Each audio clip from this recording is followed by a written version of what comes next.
As I've discussed on the channel here before, tuna are some of the ocean's most amazing predators, and ones that often go overlooked, given so many of us routinely eat them out of small cans, which has given the impression that these animals are pretty small, sardine-sized even, when that could not be further from the case. Atlantic bluefins, for example, can weigh around 250 kilograms, though the largest of them can get up to an astonishing 684 kilograms, bigger than a typical cow and nearly as much as 10 whole people. Of course, tuna aren't just limited to these massive animals, as there are also a range of smaller and also very interesting species that often go uncommented on. So, to rectify that, I'll be covering all of the known tuna species here in this video, so that all of this information is in one place. And with around 17 in total to go over, there's a lot of ground, or in this case water, to cover. To begin, and to lay some groundwork for the video before I really get into it, it is worth noting that when it comes to the term of tuna in general, there are generally agreed upon either 15 or 17 species that are recognised to varying extents, and they all clay together under the tribe known as Thunani, which includes 5 total genera and 2 subgenera which fit under one of them. Sitting within the tribe are the genera Alathunus, the Cender Tuna, Auxus, the frigate tuna, Euthinus, the little tuna, Katsawanus, the skipjack tuna, and then last but certainly not least, the genus Thunus, which includes the 2 subgenera of Thunus, the Bluefin group, and Neothunus, the Yellowfin group. The genus of Thunus is far and away the most well known of the group, and also go by the common name of the true or real tuna, given that they represent quintessentially what we think of when we picture these animals, and are also among the most heavily fished animals in the world's oceans, given the high demand for their meat. They are then further classified into 2 subgenera based on the differences amongst all the species, being mainly based on morphological and mitochondrial DNA sequencing, though the specifics of this classification has been questioned from time to time, with other ways of classifying them through nuclear DNA sequencing not necessarily supporting the traditional definition of this grouping. It has been found, for example, that Pacific and Atlantic bluefin tuna were actually 2 different species, and also that potentially the Bigeye Tuna are actually in the subgenus of Neothunus instead of Thunus, though this is still debated on. Also, if you want to learn some more information on these animals generally, you can check out one of my older videos here to learn more about their anatomy, how they function, where and how they live, and more. So if you want, you can watch that before continuing on with this video if you want some additional background information on them before I carry on. With all this clarified, it's now time to delve into learning more about this group of fish and their diversity, in where I'll be covering them on a genus level alphabetically, and how, while looking mostly similar, have their own unique anatomical differences and information on them which is very interesting to gain insight on. Starting off this coverage, the first species I'll be discussing is the Cender Tuna, the most basal of all the tuna in their tribe, which have quite the prevalent range in and around the southern oceans between 20 and 50 degrees south, frequenting areas around the west coast of South America, southern Africa, as well as all throughout Oceania, preferring to inhabit surface waters to up to 20 meters in depth. Their name comes from their comparatively more elongated bodies than when compared to other tuna, with them mainly being a bluish black alongside having silvery side scales on the underside. Interestingly, some fish have been seen with dual coloration on their body, with one side being a darker blue-black and the other side being lighter. They can weigh up to around 12 kilograms, with some being known to get to nearly 14, and come up to lengths of about a meter, making them decent sized fish, though as we'll further get throughout this video, this size is a good deal smaller comparatively to a lot of their relatives. While being among the smallest of their group, this does not necessarily make them any less fast, with them being known to reach speeds of up to 75 km per hour when they really get going. They share, on a surface level at least, a lot of similarities with albacore tuna, where they have a small second dorsal and anal fin which makes them in this case look like miniature albacore, though Cender Tuna do lack the long pectoral fins which are readily apparent in these related fish. Unlike many of their relatives, they are not regularly commercially fished, making them an outlier given many other large predatory fish are in steep decline, and also as tuna fishing sustainability has continually been made apparent as a big issue for their continued survival. This lack of fishing does however come with the cost of them being quite data poor, and so there is still a good deal to be learned regarding their behaviour and also aspects of their range and areas where they prefer to frequent. When they are caught, their oily meat does make quite a good option regarding canned tuna, with it being noted to be paler than when compared to most other tuna. Their high concentration of omega-3 fatty acids has led to them being declared by the Commonwealth Scientific and Industrial Research Organisation, or CSIRO for short, to be the healthiest seafood dish in Australia, which is quite the title given how much steep competition there is out there in the culinary world. Continuing on with the genus Auxus, 4 species comprise said genus, being A. brachydorans, A. eudorax, A. rochii, and A. thazards, and they have quite some interesting taxonomy that when I was researching this video did confuse me for a while as I was doing it. To briefly summarise, these 4 species were first thought to be 2 polytypic species, each comprising of 2 subspecies, though now some consider them to now be distinct enough to be their own distinct species, though of course still being very closely related and similar. A. rochii and A. eudorax, the bullet tuna and West Pacific bullet tuna respectively, are very streamlined, with them both measuring around 35 cm in length, being found across the Atlantic, Indian and Pacific Oceans. Their blue-black coloration, along with their varying darker markings on the side of their bodies, makes them very effective predators of both smaller fish, alongside varying larvae and tiny crustaceans which frequent the water column. In terms of their differences, there are very minor ones, with the width of the corselets in eudorax being wider than in rochii, with theirs being more than 20 scales wide compared with the narrower 6 through 19 of the former. Moving to A. thazards and A. brachydorans, the frigate tuna and East Pacific tuna, these fish are named after frigate birds after their noted behaviour of swimming alongside them to better locate schools of fish from above. Regarding their differences, the Eastern Pacific frigate tuna are defined as having more gill rakers than their counterparts, 43 through 48 versus 38 through 42, with their body depth alongside their pectoral fin lengths also having some decent variation. Regarding the differences between the 2 main species of bullet and frigate tuna, they, like as mentioned prior with the other species, are mainly differentiated by the width of the corselet, with frigate tuna having 5 or fewer scales under the second dorsal fin, with their scaleless area extending anteriorly to the tip of their pectoral fin. In bullet tuna, however, they have 6 or more scales, and their dorsal scaleless area doesn't reach the tip of their pectoral fin. Bullet tuna are also more slender than frigate tuna, with the latter having deeper bodies with more recognisably tuna-like proportions. In 2021, an extinct species, Auxus koreanus, was added into the genus, being described from the Neogene of South Korea, making the genus even more species diverse. Regarding their meat, frigate tuna are considered to generally be better in quality than bullet tuna, though both are valued much less than the similar skipjack tuna due to them having more dark red meat present, which is quite bitter due to the high levels of free amino acids present in the meat. It also apparently degrades a good deal quicker, so shipping them out to markets is also more limited. A general iridescent blue in colour alongside having identifiable 4 or 5 black stripes that extend horizontally along their back, black skipjack tuna are one of the few tuna to be limited to the Eastern Pacific, mainly being found in waters from Peru up to California. They have been seen to from time form massive multi-species schools with other fish, including Yellowfin Tuna and the similarly named, though still in a different genus, Skipjack Tuna, with them often congregating together to feed on mass bait balls or other such congregations of smaller fish. They are not popular with anglers however because of their dark red meat, which as will be brought up more with their other relatives, is not all that appealing to eat, and therefore more use is gained through using the meat as bait to attract other fish. Regarding their relatives, in the genus Euthunus to which they belong, black skipjacks are on average the smallest of the 3, coming in at about 84 cm long and weighing around 11.8 kg, though there is often an overlap as tuna do vary in size quite dramatically.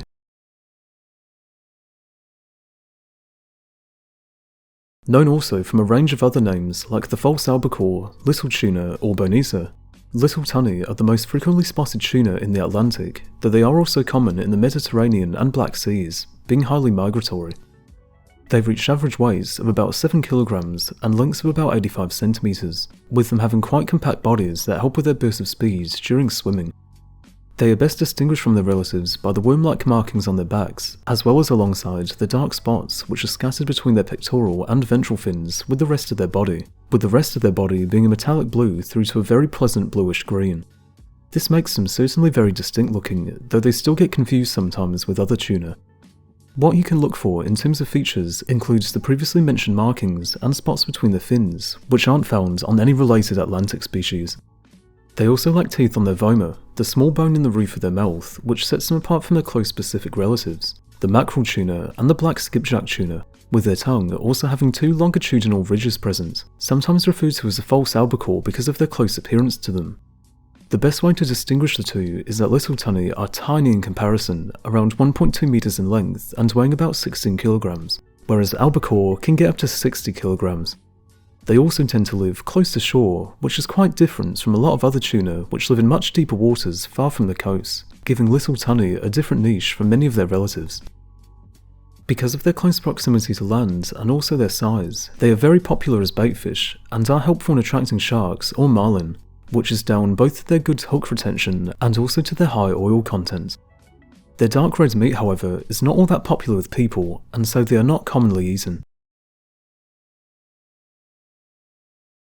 Continuing on, mackerel tuna, or as they are otherwise known most commonly as kawa kawa, are a species found in the Indo-Pacific, with them being most readily identifiable through their pattern of broken diagonal lines, which are predominantly located around their upper back. They are locally common where they are found, being predominantly found near coasts, getting to sizes of anywhere from 60 to 100 centimeters in length and about 10 kilograms in weight when fully grown. When hunting, they can apparently darken their backs to better blend in with the surrounding ocean, making it harder for their prey of smaller fish and cephalopods to detect their approach. When being fished, they are known to be very feisty, with some anglers stating that if they grew to larger sizes, they would be immensely difficult to near impossible to bring in, given their already commendable stamina for being such small fish. Their meat, however, is not high quality, with them like the previously mentioned bullet and frigate tuna being a dark meat species, and so are therefore less fished for than their relatives, not only because of their small size, but also because of how quickly the meat deteriorates and how bloody it is. The final fish to talk about before getting into the true tuna, skipjack tuna are the only member of their genus Catsawanus, with them getting to lengths of around a meter. They have distinct horizontal stripes on their sides, which are limited to their lower half, which makes it fairly straightforward to tell them apart from other fish. Another impressive fact about them is that they have the highest percentage of their skeletal muscle devoted to locomotion of any animal known, which, at 68% of their entire mass, is really quite incredible. The smallest and also most abundant of the major commercial tuna species, they are also among one of the most highly distributed and also numerous of all tuna, being found throughout the world in both warm and tropical waters, and forming huge shoals, in some extreme cases up to 50,000 fish, with them often being seen to mix with Bigeye and Yellowfin Tuna. Able to breed year-round, skipjack tuna mature in just 1 to 2 years, with their high fecundity, their reproductive potential being the highest of any of the main commercial tuna, which coupled with their early maturity and capability of laying millions of eggs yearly, allows them to maintain fairly stable populations despite their heavy fishing. Alongside their meat being quite tender and easily canned due to the ease of being made into chunks, they are of high demand and importance globally, with up to 3.2 million tonnes in 2018 being reported, which was the third highest that year of any marine fishery, the only two being higher being Alaskan pollock and the Peruvian anchoveta. To note how widespread they are in terms of their consumption, at least 70% of the US canned tuna industry is made up of this species, which is quite an incredible proportion. Getting into the quote-unquote true tunas, the ones belonging to the genus Thunus, and the fish people most often think of when the word tuna is mentioned, the first I'll be covered in this group is the albacore tuna, which are well known for many reasons. Also known as the Longfin Tuna, they have the largest pectoral fins proportionally of any tuna species, with them often extending well beyond the front of their anal fin, which is often as much as 30% of their total length. These massive fins are, however, much shorter in young fish under half a meter long, which does lead to some confusion with the juveniles of the unrelated Bigeye Tuna, which also have decently long pectoral fins.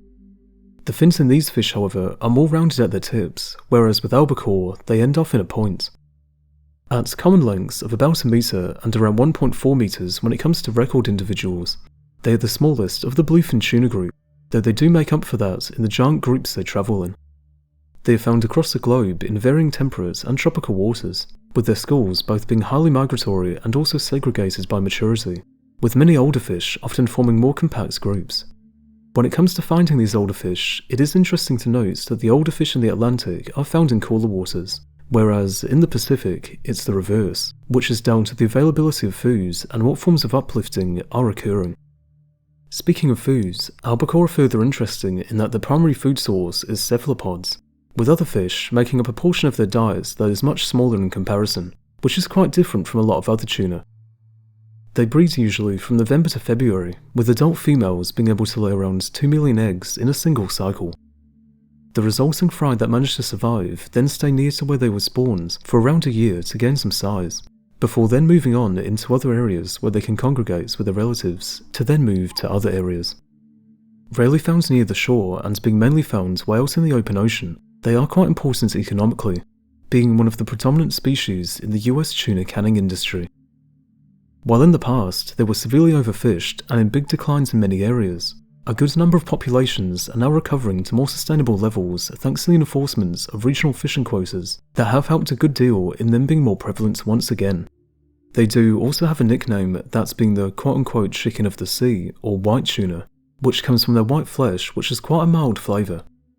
While it does hold together quite well, being a good choice for example in grilling, the high mercury levels, the highest of any tuna alongside the relative, the bigeye, means that there is a risk in their consumption, with their levels being 3 times higher than in their relatives, and the issues relating to the potential damage to our central nervous and cardiovascular systems cannot be overstated. Atlantic bluefin tuna are far and away the biggest species of tuna, with them routinely reaching adult lengths of around 2 meters, with some individuals even reaching over 4.5 meters in length and weights of up to 684 kilograms. This makes them not just the largest of tuna, but also places them alongside some of the largest bony fish in general. And the thing is that they could well get bigger, as both the Smithsonian Institution and the US National Marine Fisheries Service have accepted that this species can weigh up to 910 kilograms, though anything further regarding this hasn't been too thoroughly established. They are very robust and strong fish, with them having rather large mouths that enable them to take quite large prey, ranging from eels to mackerel and sardines. They have quite small pectoral fins, being reduced in favour of having an overall more powerful body and tail movements to get around. They reach adulthood quite quickly, with animals of even around 2.5 meters long being estimated to almost certainly being less than 15 years of age. In terms of life expectancy in general, some very large specimens have been known to be up to 50 years old, which is likely down to both their preference of cold water environments as well as their anatomical potential to reach larger sizes. Their ability to survive in their comparatively cold environment, especially when compared to a lot of other tuna species, is down to their extremely efficient circulatory system. They possess one of the highest blood hemoglobin concentrations among fish, which means that they are better able to efficiently deliver oxygen to their tissues and muscles. They also utilise countercurrent exchange to prevent heat from being lost to the surrounding water, with the overall thermoregulatory capacity being more highly developed in these bluefin tuna than in any other fish. This allows them to access regions of the world that would otherwise be less accessible to many other similar sized fish, and makes them some of the most effective predators on the planet. If their incredible metabolism and imposing size wasn't enough, they often congregate in large groups to spawn, where over the course of several days, just one female bluefin can produce a mean of 128.5 grams of eggs per gram of their overall body weight, which, given how large they are, means that they can lay up to 40 million eggs in total at a time. The resulting larvae hatch just 2 days after fertilization and will cannibalize each other to survive, eventually being a 1/4 inch long at the end of their first week of life. The life of these little guys is certainly not easy, and this is further made apparent by the fact that just around 40% of them survive said first week, and then shockingly, only 0.1% survive their first year. Seeing where they start out in life, it's honestly pretty hard to believe that such tiny fish eventually grow up to be such dominant predators, but that's just a testament as to how ridiculous some animals' life cycles are, especially when concerning fish. Their immense size and numbers has meant that they're highly targeted by both fisheries and anglers, with the latter noting these fish as some of the hardest to bring in. The longest contest between people and a tuna occurred with this very species near Liverpool, Nova Scotia in 1934, when 6 men, all taking turns, managed to fight a 164 through 363 kilogram bluefin for around 62 hours. As well as being native to the Atlantic Ocean, they also found in the Mediterranean, and also lived in the Black Sea before unfortunately becoming extinct there for reasons that we'll get into now. Because of their incredible quality as foods, and also for their size, they are highly prized as food fish, and make up a solid foundation of one of the world's most lucrative commercial fisheries, namely the Japanese raw fish markets, where their meat is highly prized in the case of being included in sashimi and sushi. Their presence in these markets has however led to them being severely overfished, with the main Atlantic population having apparently declined, at least as of 2009, by over 72% in the Eastern Atlantic, and an astonishing 82% in the Western Atlantic. Around 80% of the core Atlantic and Pacific tuna are consumed in Japan, which, as previously mentioned, features tuna heavily in the contents of their fisheries. A good amount of this comes down to just how profitable they are, with a 342 kg specimen being sold at market for $396,700 USD, or $1,157 per kilogram, which is the highest ever price for a single individual fish since such record keeping of said events started back in 1999. With their comparatively slow maturity to other tuna, this means that it does take a long while for populations to replenish, and also to decent sizes too. A lot of the recovery of some populations in recent years has thankfully come from both the establishment and enforcement of regional fishing quotas, which have been successful enough as of the 4th of September 2021 for them to be moved from the category of endangered to now the category of least concern on the IUCN Red List. Despite this, a good deal of their local populations still remain severely depleted, so the fish still have a long road to recovery in terms of their populations getting back to the levels they used to be prior to industrial fishing. Also known as ahi in Hawaii alongside the Yellowfin Tuna, Bigeye Tuna can grow to around 2.5 meters long and get to maximum weights of around 180 kilograms, with up to 210 kilogram individuals being known. They are a dark metallic blue on their backs and being practically white below, with their main distinguishing traits from other tuna species being the large heads and especially eyes. They can be confused with yellowfin tuna, though the main thing to look for is that the big-eye yellow finlets have black elements to them, with their eyes of course being a good deal larger proportionally. Bigeye are also a good deal larger and also have a differing meat consistency. Bigeye livers are striated, having stripes on them, whereas yellowfin lack said patterning. Bigeye are also one of the largest tuna species, only being bested by the 3 bluefin species. This robustness therefore also gives them the name of the cow of the sea. These large eyes of theirs give away their preferred habitats, that being as deep water specialists in deep and dark cold waters, which are also oxygen poor. Bigeye tuna have been found to be able to tolerate ambient oxygen levels of just 1 milliliter per liter, which is assisted by their blood, which is very high in oxygen. Their vascular countercurrent heat exchange system, as has been mentioned before with the Atlantic bluefin, allows them to better conserve heat than when compared to a lot of other fish, and allows them to maintain a body temperature higher above the ambient water temperatures they find themselves in. During the day, they can undertake vertical movements of up to 500 meters in depth, though this varies depending on the region. It has been found that depending on the region where they are found, the depth at which big-eyed tuna frequent varies, with them in the eastern Pacific spending much of their time at around 200 through 350 meters in depth, and in Hawaii around 300 through 400.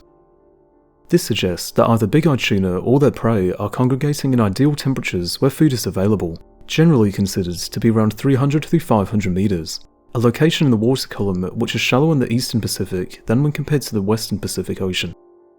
Bigeye are found in all of the open ocean waters by the Mediterranean Sea, though their numbers and therefore catch rate has declined immensely over the past half-century. Advances in industrial fishing has led to huge quantities of fish being taken, often unsustainably, with there being a shift to catching younger bigeye, which has further compromised the potential for their populations to recover, as well as decreasing their sizes over time as larger fish are preferred. Increasing ocean temperatures are also having a big impact, with a reduction in marine phytoplankton leading to less food for their prey species of smaller fish and cephalopods, which rely on their numbers being both plentiful and reliable. Pacific bluefin tuna, as the name evidently implies, are mainly found in the northern and southern Pacific Oceans, mostly frequenting the former. Getting to lengths of around 3 meters and maximum weights of around 450 kilograms, it is confident to say that they are the second largest tuna species by the Atlantic bluefin, which is funny given they were once thought to be a combined species formerly known as the northern bluefin tuna, though were eventually separated due to some noted differences. Pacific tuna are, as noted, generally smaller and also prefer warmer waters, with them also having differing migration routes. Pacific tuna also live a good deal less time than Atlantic bluefins, often getting to around 26 years in age and maturing at around 3 to 5 years of age, which is nearly half of that of the Atlantic bluefins at 40 and 4 to 5 years respectively. An amazing thing about them is their ability to traverse massive distances after spawning. This occurs from April to August, with the precise timing depending on the region where they are found. Many spawn in the Sea of Japan, and then around a year later, embark on an over 8,000 km journey across the whole Pacific Ocean to reach California, whereby they'll then spend several years both feeding and growing. Upon reaching about 7 years of age, many of them will then return to the Western Pacific to breed themselves, undertaking their massive journey once again. The last of the bluefins to be covered, southern bluefin tuna are both the smallest and also most vulnerable of the bluefins, and are quite the interesting fish. Restricted to just the southern hemisphere, they get to average lengths of about 1.6 metres and maximums of around 2.4, with the largest individuals being known to get to about 260 kilograms in weight. Restricted to the waters of the southern hemisphere, they range between 30 to nearly 60 degrees south of the equator, with them, like their relatives, being able to survive in these colder temperatures due to the high metabolic outputs and heat exchange system. Compared to their relatives, including the Pacific bluefin, they have more fatty meat, which makes them quite the big target for fishing fleets. Their hunting has been so large that in 1994, the Convention for the Conservation of Southern Bluefin Tuna was formalised to create a voluntary management measure initially between 3 countries, Australia, New Zealand and Japan, which has later been joined by 6 others, which can be seen on screen here. It was created to ensure that the fishery was optimally utilised to both obtain healthy stocks of the fish, while also keeping their population stable, with quota limits being reduced to just 80% of years previous in the 2010 through 2011 season, with the global allowable catch being reduced from 11,810 tonnes to 9,449 tonnes. Issues, however, around the allocated take remains a major concern, however, as Japan has admitted to taking more than 100,000 tonnes above quota over the previous 20 years, something which often comes down to the lack of regulation surrounding the practice. This has led to them being classified today as endangered, which is actually better than the position they were once at, with them being classified as critically endangered up until very recently in 2021. Still though, their endangered status makes them the tuna species most vulnerable to extinction, and with their current estimated population at just 13% of unfished levels, their status continues to remain precarious. Getting into the genus of Neothunus, the yellowfin group of tuna, Blackfin Tuna are both not just the smallest of this group, but also of all the true tuna, with them getting to lengths of around 1.1 metres, but most commonly about 0.7 metres when fully grown, and getting to weights of 22 kilograms. They are found around the tropical and warm waters of the Western Atlantic, a range which encompasses areas from Massachusetts in the US down to the Gulf of Mexico and Brazil. Preferring to live in both shallower and warmer waters than a lot of other species, Blackfin tuna can be distinguished readily if you're in the right region, though there are some things to note if there is any confusion. They have their apparent black coloured backs and fins which give them their name, with their finlets also being a brownish colour with white edges, something which is characteristically yellow in other tuna. Another key thing to look for is looking at the number of gill rakers that they possess, structures which are found on the insides of each gill. Most tuna have at minimum 30 gill rakers, while interestingly, Blackfin tuna only have around 20 through 23, which is the fewest of any tuna species. When cut open, blackfins also have a smooth ventral surface on their liver, whereas other species have identifiable striations on said surface.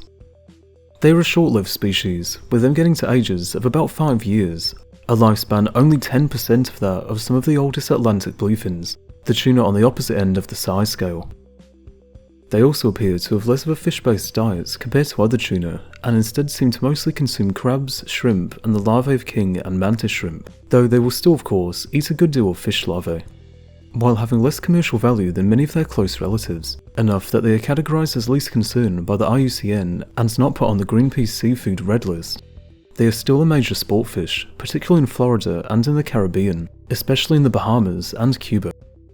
The quality of their meat is regarded as comparable to other tuna, and with the populations considered stable, are doing decently in comparison to many other tuna.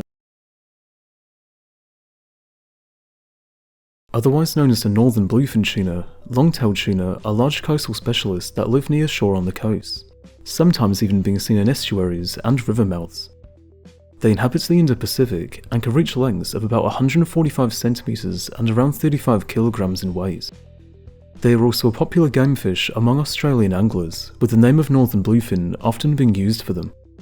Due to their growth apparently being a good deal slower and them living longer than any other similar sized tuna, this means that they are therefore more vulnerable to overfishing, though with them being data deficient, the true extent of how well the populations are faring is currently poorly known. The biggest of the group, and also the ones that give them their collective name, Yellowfin Tuna, are quite the iconic fish. Up there with the imposing bluefins are some of the marine fish people most often think of when thinking about oceanic animals. Found in tropical and subtropical areas around the world, they are cosmopolitan offshore specialists, which can reach lengths of around 2.4 meters and weigh, in some cases, up to 200 kilograms. They get their name for their especially large second dorsal and anal fin, as well as the finlets between these fins and their tail, which are an especially apparent yellow, which in some older individuals can go past the end of the tail, giving them a rather blade-like look. Their pectoral fins that help them in steering are also especially long, though not quite as long as the especially large ones seen in albacore, though they certainly come close. They mainly frequent shallow water layers of the world's oceans, often above the thermocline, the distinct layer of a water column based on temperature, which is a high gradient of distinct temperature differences with varying depths, though some fish have been known to at a maximum extent dive all the way down to depths as deep as 1,592 meters. They do this far less frequently than the potentially related Bigeye Tuna, the classification with them being a little complicated, instead spending most of the time, at least based on one individual, at depths shallower than 88 meters out of 90% of recorded depth values. Yellowfins are a major staple of sports fishing in many parts of the world, with the habit of schooling and feeding at the surface making particularly exciting targets for those who want to go after them.